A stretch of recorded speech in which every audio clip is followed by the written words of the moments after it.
responsibility? Where is the buck going to stop? I have been to all those countries. I have traveled to 70 odd countries, so I can, in fact, when the peace deal was signed in Cambodia, I was in that day there.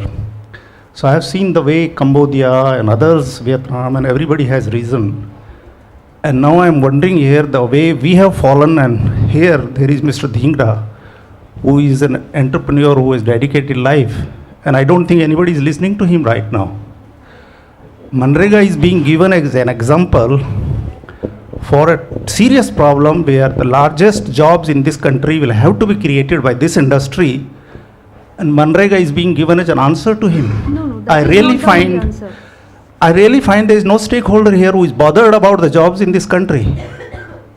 Absolutely, because I am working in about the worst regions of this country, Bundelkhand, Mewat.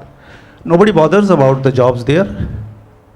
So what I am wondering here, and thank you World Bank, who is bothered about the jobs in India? Who is the stakeholder here? Who is taking the responsibility?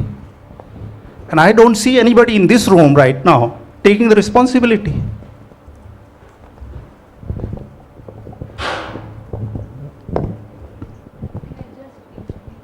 Question. I cannot answer your question to your satisfaction, but I can only tell you, under the latest guidelines, whatever new scheme is floated by government has to have a employment aspect in it.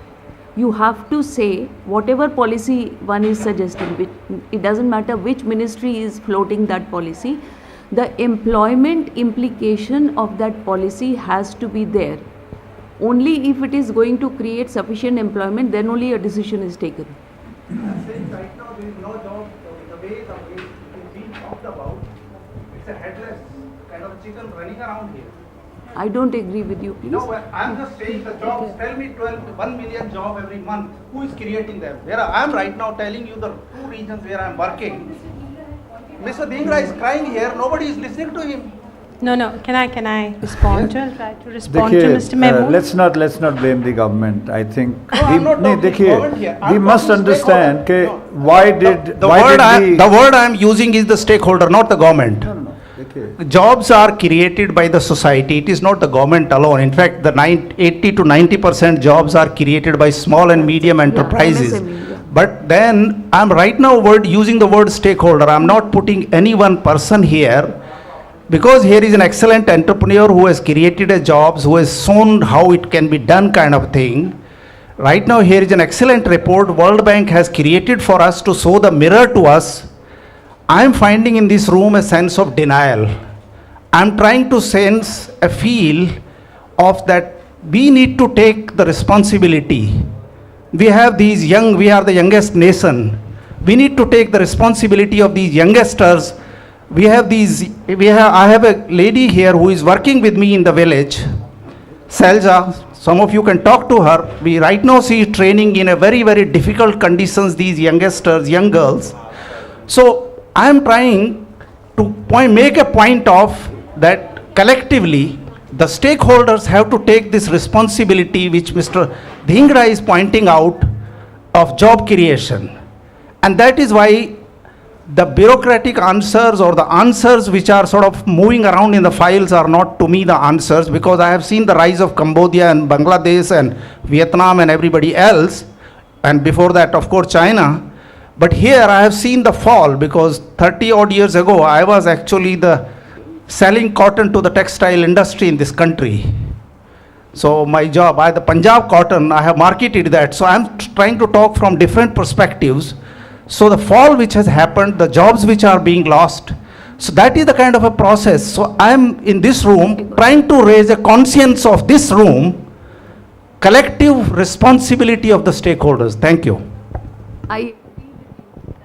We all have a collective responsibility to participate in creating more employment.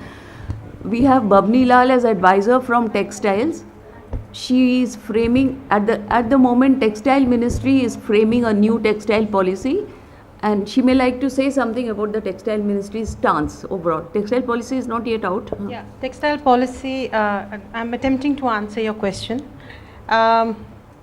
some very interesting things have been pointed out. In fact, I find Gladys' study is very timely and has put in a lot of things into perspective. With the coming of the Prime Minister, there has been a focus on employment. He's been talking about skilling India in a very major way. And garmenting, as Mr. Amitabh Kant pointed out, is one of the sectors which is very, very employment intensive. And textiles and apparel is getting due focus. It's been identified as one of the 25 sectors for Make in India. And the basic reason is because of its employment generating potential. And Mr. Sudhir Dhingra also brought up this point. That's why I said this study is extremely topical, but we have just begun. And as my colleague mentioned, that this is a collective responsibility. In this budget, I was discussing with the economic advisor in the South, for the South Asia region in the World Bank, as to how do we increase the scale? How do we increase? This is a major problem. There are labor laws which are not exactly friendly to the textile sector. These have to be worked around. These are very sensitive issues. We have just begun. There's a lot of contemplation, debate happening. This budget has announced some tax relief for employment generation. So if you're doing some level of employment generation, you can claim tax relief. So some small beginnings in skill development, apparel making and fabric making have been identified as the focus areas. So we are actually focusing on developing the skill of women working in fabric and apparel making, in garmenting. Mr. Dhingra himself is involved in this, and I think he will bear us out as to what the government is doing. So what I'm trying to say is that, there is a sensitization, we are now becoming aware. For the lack of data, we have just begun. I mean, you have to be a little more tolerant and wait a little more. But work is happening. The last textile policy was announced in 2000, when the entire global context was different. We were still in the area of quotas. The last textile policies, that time we were governed by the MFN Raj. We were still under the quota regime. Now we are sort of graduating to become, we are second after China on the global scenario. We are trying to emerge as a preeminent exporter, occupy a preeminent position. Things will change, but there are a lot of roadblocks, there are a lot of issues, and we are trying to figure out, and I would expect the people out here to give us their views on how to overcome these roadblocks. I would just leave these thoughts with you. I appreciate your anxiety on the subject, but things are happening. We have tried to make a beginning. And very soon the textile policy will be out, very soon, hopefully by this year. And you will see that government is going to get the necessary focus. So that is a very major area of concern for the government. I would just like Thank to you, add, Bobby. it's very good, you see today there is a greater deal of awareness, and our Honorable Prime Minister of course has put a lot of focus on job creation, skill development and everything else. But we must all remember, everything is followed by demand. If you have demand, everything will follow it. And demand for garment will only be created, no matter, and I will reiterate many times as I can. We have not even engaged ourselves with America, which is our largest trading partner, to say whether we want to be a part of TPP, can we be a part of TPP, can we do a bilateral agreement? Because, let me assure you, whatever we may do, or let's say we stop, we don't do any labor reforms, we don't do anything else, keep everything the way it is. These two initiatives, one with America, one with EU, is going to grow this business guaranteed 300 to 400 times. Now try to multiply 1 billion, we are at 16 or 17 billion. If this was to become 68, we're talking of, my maths is not very good, let's say 48 billion into 2.2 million. How many crores? 8 or 9 crore jobs would be created without you doing anything else. Forget the labor laws, forget import easiness, forget anything. We have lived the last 40 years without any help. This industry, and I'm not saying government has been very supportive, duty drawbacks, a lot of this, but I'm saying to you, Whatever else we do is a super bonus.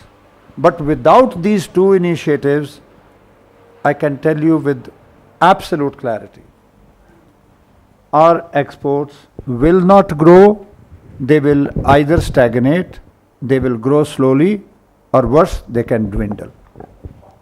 These two are things like we are houses on fire. We are very soon, as soon as TPP becomes operative, our American business will dwindle. 29% import duties being waived out of Vietnam and the other TPP countries. Do we even think that we have the ability to build efficiencies or do whatever else to counter 29%? Forget it, it's a daydream. It doesn't exist. It does not exist. And these two measures will simply change the whole spectrum. And everything else that the government is doing is going to be a great benefit. But remember, without this, we are trying to cure cancer with health pills. Simply put, this is what it is. On TPP part, I just want to respond with one sentence. India has not been invited to join TPP. So let's go do something. You know, we can do bilateral agreements.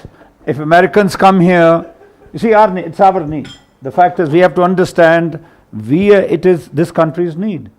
It is not whether they come, we'll go to them.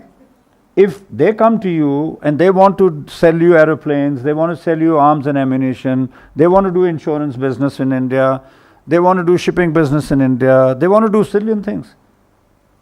Can we go to them and say, guys, this is my problem as a nation? May I? See, I am Saxena. I worked in telecom and software sector. And this was one example where with very little government support, a lot of things had been done. Now coming to the textile and apparel industry, our friend is very much excited and rightfully so. You know, we are worse than Vietnam and Bangladesh. Vietnam and Bangladesh are exporting more than us. This is what Gladys' report has said. Yeah. And this is very, very disturbing and disgusting. Because 7 years ago, they were below us. No, they were nowhere. I think we had been much earlier into this industry for a very long time. Yeah. Prehistorically, we were exporting silk and a whole lot of textiles to the world. Sure. And if you look at the history, I think I get excited. I must stand up, sorry. You know, in the history, it is written, it is recorded in the Arabic history that the Arab women were very stupid to buy Indian silk and so on because all the gold was coming into India. So therefore, something has to be done on a very quick basis. Maybe you can take the example of the software and IT industry. Yeah, sure. They did exceedingly well without much of government support. Now can we do that? I would like to leave 2-3 thoughts. One is that there is also one great thing about the Indian apparel and garments. We have the largest Indian diaspora all over the world. Can we know? You say that market disappears. The first principle of marketing is that you create demand. You create a demand with your product because industry also, we also have a lot of crying baby in industry. We don't do much and then we keep on crying the government is not. Government will not do anything. Government is busy with much more serious things like Augusta wasteland, whole lot of things, you know, killing X and killing Y. Government has no time to do this. What industry can do? Let us think about it. So can the industry create demand? That is one question. The other is, if the other guy is having a lot of trade benefits, can we not join hand with him and supply our goods to him? That is number 2. And number 3, which I would like to suggest is, we look at the vast number of Indian diaspora all over the world and start, like you are very rightly mentioning, the bilateral trades in which we can start selling our goods to a whole lot of people. Thank you. Can I speak something, please? Yeah, I am Chandan Shah. I am an industry professional. I was with Niti Aayog for a couple of years, and I have been associating with this garment industry nearly 30 years. So I've been finding very difficult what we start, because since morning we have been listening so many things. But let me say one thing very clear. We should not feel so much disappointment.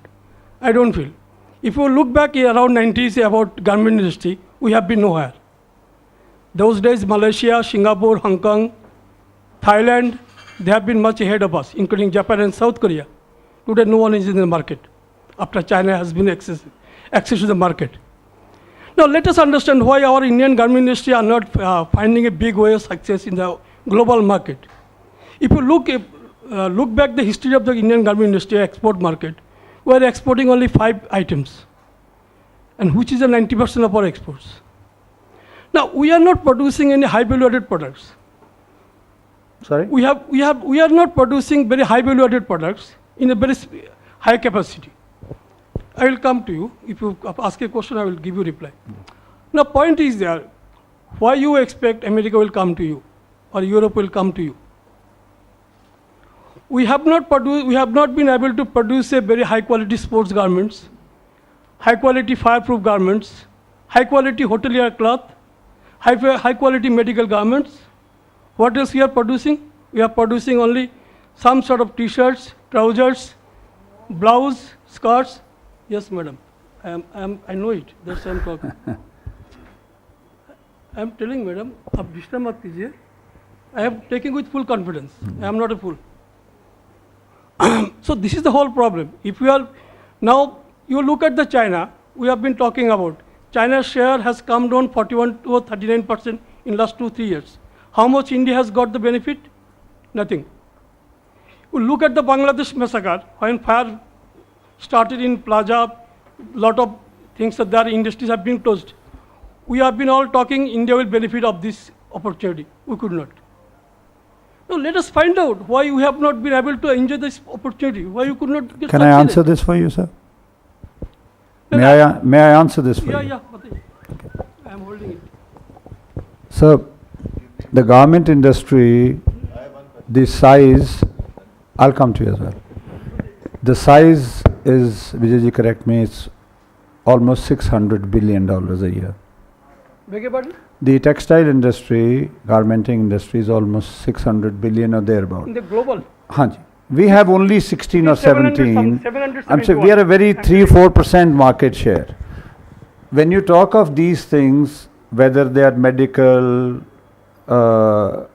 clothing or others, it is not important for us to be in everything there is. Our pie is so large that we are touching maybe 1-2% of it. Do you think Bangladesh makes all this? The answer is no. They don't make any of this stuff. They don't even have fabrics. They don't have trims. You did not allow me to contribute. Hanji, I'm sorry, but now you talk about Bangladesh. Bangladesh case is totally different from Indian textile industry. Now you look at I'm giving you certain figures. You look at the export basket of different countries.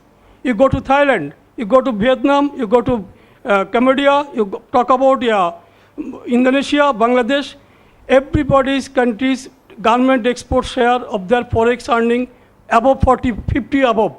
Even Bangladesh once upon a time forex earning of garment industry of the Bangladesh total export 90%. Whereas India, it is how much it is? 6 to 8% of the total export. Let us understand one thing. Everything is a financial implication, you think. Every industry, once upon a time, Indian textile industry, garment industry, almost covering 35% of the total export. If you look back in the 90s, around 90s, or even till 2000, it was around $25 to 35%. Today it is 14%. We have come down. Every industry gets importance, how much you are bringing back. I am not talking anything adverse against the garment industry because I am a textile professional. That's why I am telling. We are talking about something which we are not very clear. What exactly, where is you heading? Let us understand where is the yields are there. We have started sports garments with the Power brand by Bata in 80s. And it is after 36 years, we have not been able to produce a high quality sports garments. Ab check kar lijiye if I am telling you something wrong information.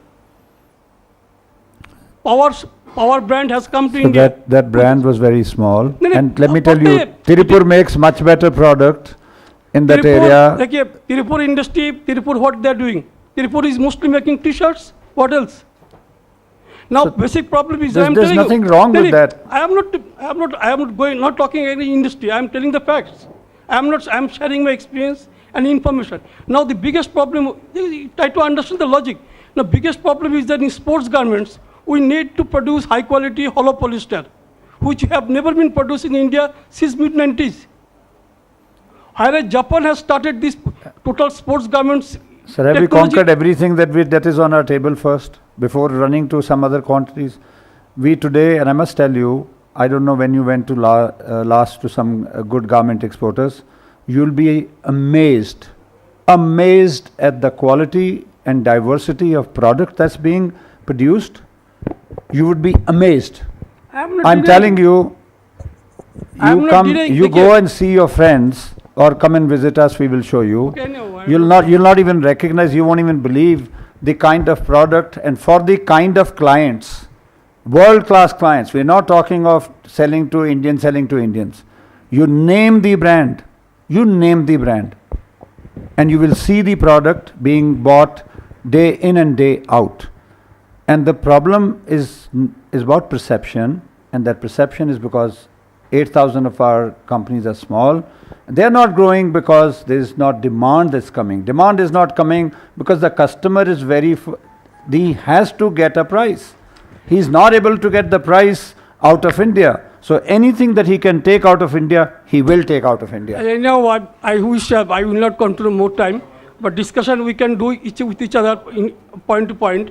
I am sure I can go with you a long time. I have enough materials with me to talk for hours. Actually, why So there's don't- enough people. now one I point think is that what Mr. Saxon is saying, this demand we have to create.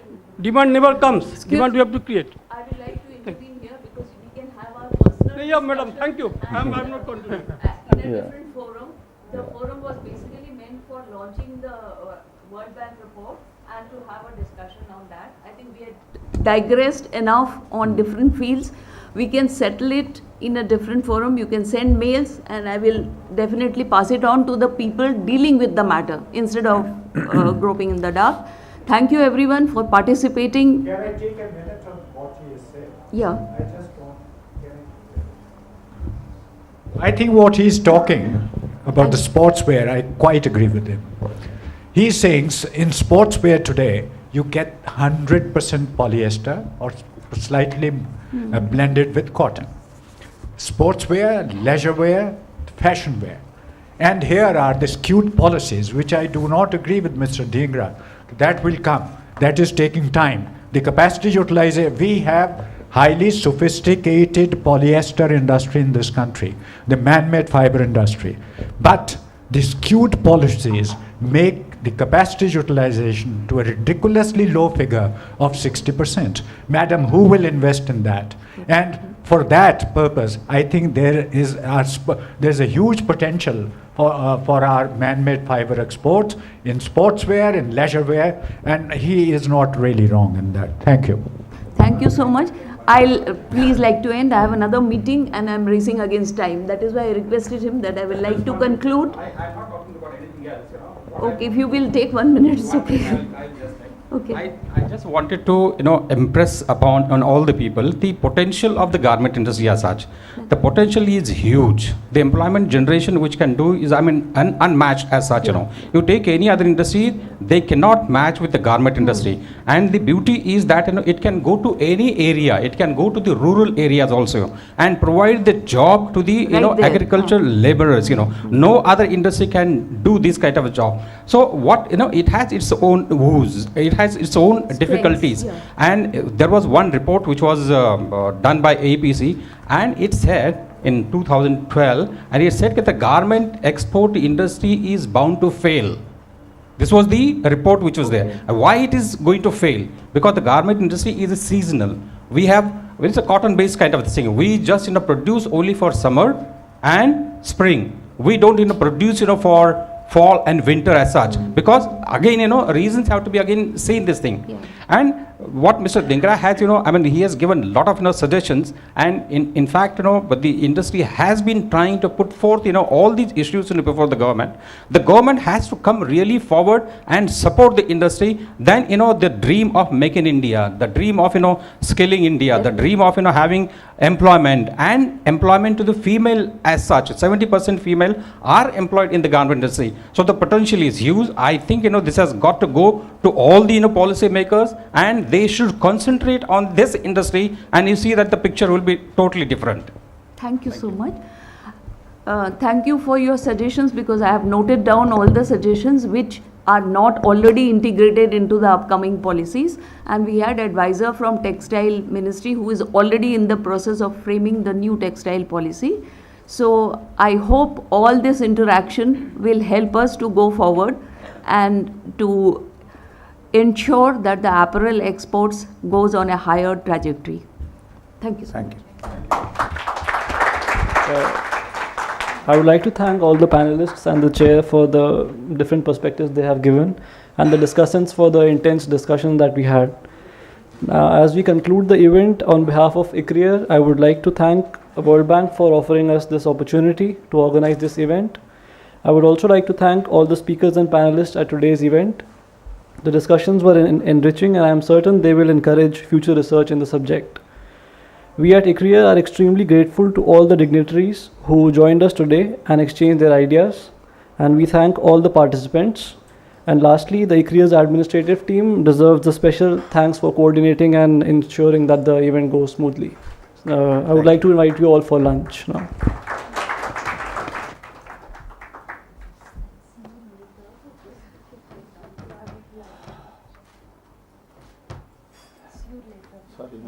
It's okay, no problem. I don't yeah, definitely.